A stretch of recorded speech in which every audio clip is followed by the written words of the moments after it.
सुख त्यागात आहे, भोगात नाही.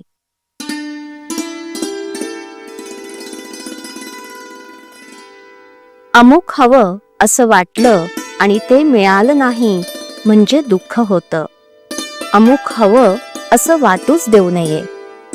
परमात्मा ठेवील त्यात समाधान मानावं. याचंच नाव वैराग्य. आपण विषयात बुडतो आहोत आणि पुन्हा विषयाचीच कास धरली तर आपण अधिकाधिक नाही का बुडणार? विषयाची आस धरणं म्हणजे त्याचं दास होण्यासारखंच आहे. मनुष्य सुखाकरिता धडपड करतो आणि अंती दुःखमय अशा विषयाची आशा करतो. सुख त्यागात आहे, भोगात नाही हे पुष्कळांना पटत नाही.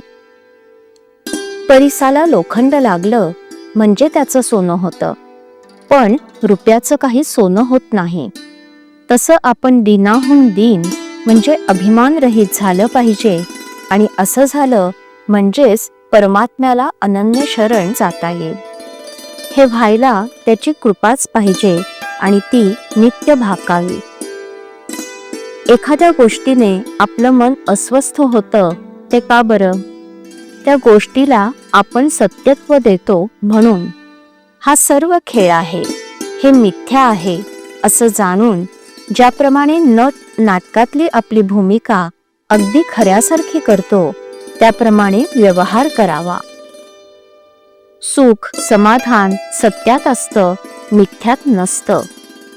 आजपर्यंत आपण विषय उपभोगले पण त्यात आपल्याला सुख झालं नाही. मग विषय मिथ्या आहेत याची भगवंताने तुम्हाला प्रचिती नाही का दिली? तरी सुद्धा तुम्ही या विषयातच प्रपंच कसा सुधारेल असं मला विचारता, याला काय म्हणावं? जे दुःखमयच आहे त्यात सुख कुठून मिळणार? 2 लहान मुली भातुकली खेळल्या. जी गरीब मुलगी होती तिने पोळ्या आणि गुळांबा केला, पण जी श्रीमंत होती तिने मात्र श्रीखंड आणि बासुंदी केली. पहिलीचा गुळांबा जितका पोट भरण्याला उपयोगी नाही तितकंच दुसरीचं श्रीखंडही उपयोगी नाही. तसं प्रपंचाचं खरेपण आहे. प्रपंच असण्यासाठी बायको आणि मुलं यांची गरज आहेच असं नाही. जो दुसऱ्यावर अवलंबून असतो तो प्रपंचीच असतो. म्हणून मनुष्य एकटा असला तरी प्रपंचीच असतो. दुसऱ्यापासून सुख मिळवण्याचा प्रयत्न करणारा मनुष्य हा प्रपंची होय. 5 जण मिळून प्रपंच बनतो, त्यामध्ये प्रत्येक जण स्वार्थी असतो. मग सर्व सुख एकट्यालाच मिळणं कसं शक्य आहे? प्रपंचामध्ये अनेक वस्तू आहेत, पण भगवंताजवळ एकच वस्तू आहे.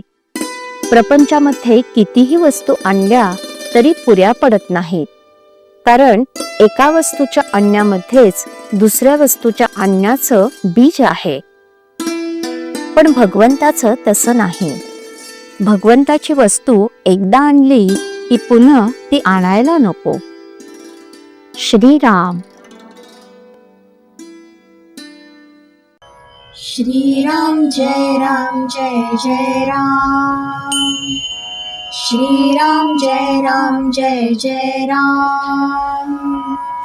श्रीराम जय राम जय जय राम. श्रीराम जय राम जय जय राम. श्रीराम जय राम जय जय राम.